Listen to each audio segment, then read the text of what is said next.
Morning, guys. It's Coach Jason here. Still just kind of lounging in my pajamas a little bit, just chilling out on the couch with Betty here. She's so sweet. She likes her morning snuggles, but no, I wanted to pop live with you all this morning because I'm sitting here reading some of my personal development. It's one that I turn to pretty constantly. It's called A Guide to the I Ching. But when it comes to worry in your life, like how do you deal with it? How do you let go of it? And all of that stuff. I mean, lately I've just been looking inwardly lately, and from there we go.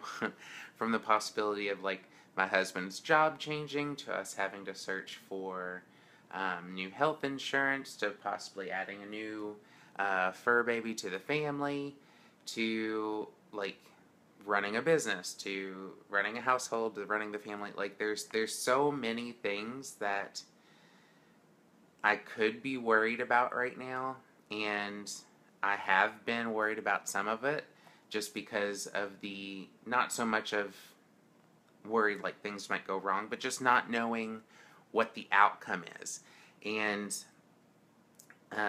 if you're getting to know me, or if you know me, like I'm introverted, but I'm also a type A personality. I like to know what's going on. I like to at least feel like I have some semblance of control, and I like to know the outcome of things and how things work.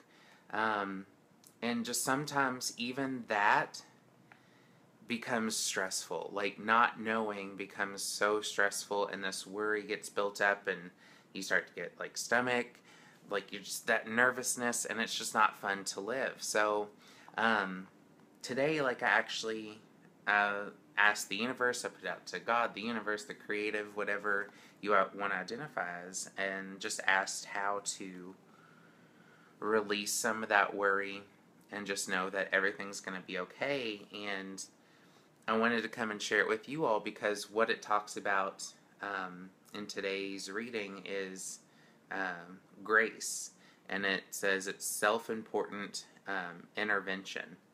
And it says grace refers both to false grace and to true grace.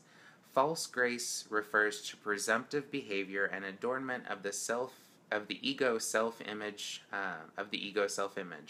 True grace refers to possessing an open mind, humility, simplicity, and acceptance. Anything having to do with pretense, such as projecting a front or image of ourselves or employing a personal style or technique in dealing with people, constitutes the ornamentation or brilliance of the ego self-image. A cutting wit, bravado, intimidation, presumption of hierarchy over others, egotistical display of self, a show of firmness, all involve brilliance. The ego self-image is a false self created out of bravado and self-defensiveness. This self sees the world in a limited, self-oriented way and is frequently preoccupied with how others perceive it. Achieving results through brilliance is the opposite of the I Ching way, and influencing through the power of inner truth.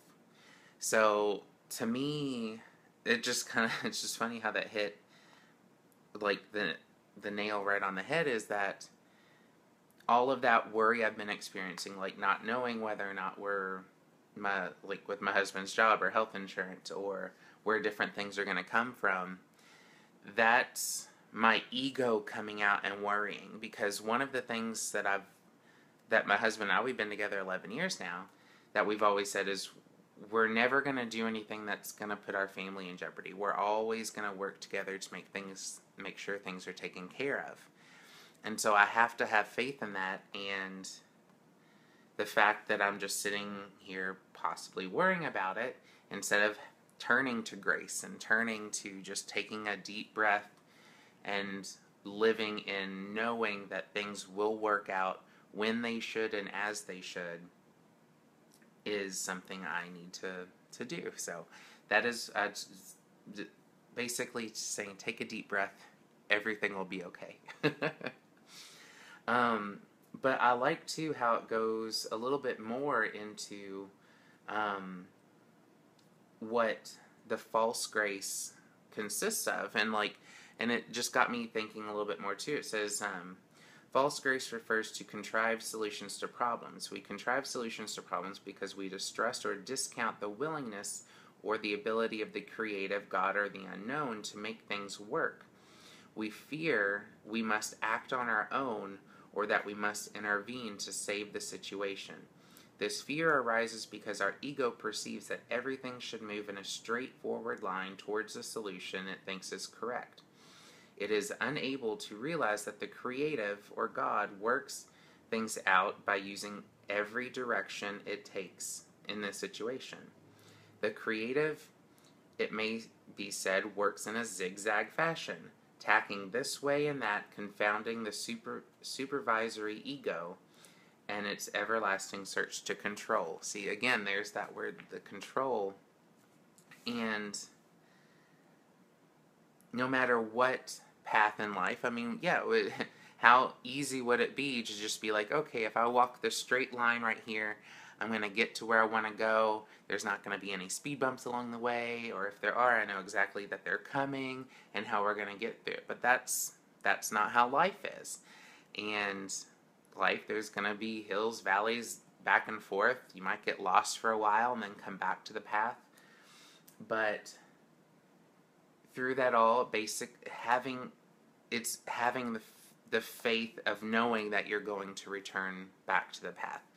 Like knowing without a doubt that things will work out, even if it's not how you think it should. Because honestly, sometimes there are situations that are just completely out of control, and worrying about it, obsessing over it, and living in constant fear doesn't do anything good but perpetuate the situation and make it worse than what it probably really is. It says, false grace also refers to fixed approaches to problems, as when we demand that people do what we want. It also refers to fixed ideas, as when we have set a view of things and we are not open to new perceptions.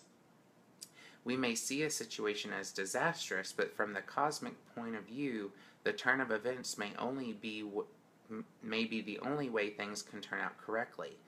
Something we realize later only through hindsight. So sometimes, again, you have to go through the trenches. You have to go through some pain and some unpleasantness in order to reach your goals. I mean, to me, that speaks very much of, like, having started with my coaching business. Like, we haven't always been on the up and up, like starting your own business. There's been peaks and valleys and everything, and sometimes you just have to show up and do the work, whether you're starting your own business, whether it's health and fitness related or just life related. Sometimes you just have to show up and push through the unpleasantness in order to get to your ultimate goal. And it says, still another form of false brilliance concerns our perception that some people are important or unimportant simply because our family or clan or social group has pronounced them so. Similarly, it is false grace to think that it is important to be understood or to do something about a situation. Our importance lies in perceiving the matters in its essentials and to turning the matter over to the cosmos or God, not in being the focus of action. When we turn the matter over to the cosmos, we activate the power of the creative to right the situation. True grace is to let go unconditionally because we realize that only the unknown or God or the universe understands how to bring about the correct situation. True grace relinquishes all the ways in which our ego defends itself. In the work of self-development, our relationship with the unknown is explored, enabling us gradually to relinquish our defenses against it and to allow things to happen without interference and manipulation. We cease striving to make things happen or to prove ourselves through adornments of intellect, title, rights, or other forms of self-assertion. we realize the true power and grace of simplicity, grace, and dependence on the higher power. Like, I mean, it's just, to me, that just speaks. Faith, to me, doesn't necessarily have to be only religious based. It's having faith in that things will work out, and just how powerful that is. Like, being able to release the worry that you carry because there isn't a clear path to get to the end, or that there isn't an end in sight. Like, enjoy the journey and have trust and faith that things will work out, whether it's in God, the universe, and fate, the creative, the unknown, whatever it may be. Just have faith in yourself too, and know that things will work out. So, honestly, like, it just truly touched my heart and my soul this morning to know that I can take a deep breath, just bless and release different worries and different things. And you'll notice that as you do that, you actually feel lighter from within. You don't carry this tension and this stress like in your chest or on your back or on your shoulders or in your low back, because that's what we do as people. I mean, we're natural worriers, but sometimes just releasing that, returning to grace, having faith, and just showing up every day will get you there. So, like I said, I wanted to pop on and share this with you all, this message, and just let me know what you think. Like, how do you get past your worry? How do you deal with things? Are you good at blessing and releasing, or are you somebody who sometimes, like me, carries things inside and you're a natural worrier? Like, yeah, I want to know what you all think. So, share with me below what where you all are on the spectrum. And if you think this message could help somebody that you know is a natural worrier, feel free to share it out. So, I hope this message helped you all as it did me this morning. So I will talk to you all later. So I hope you all have a great morning, guys.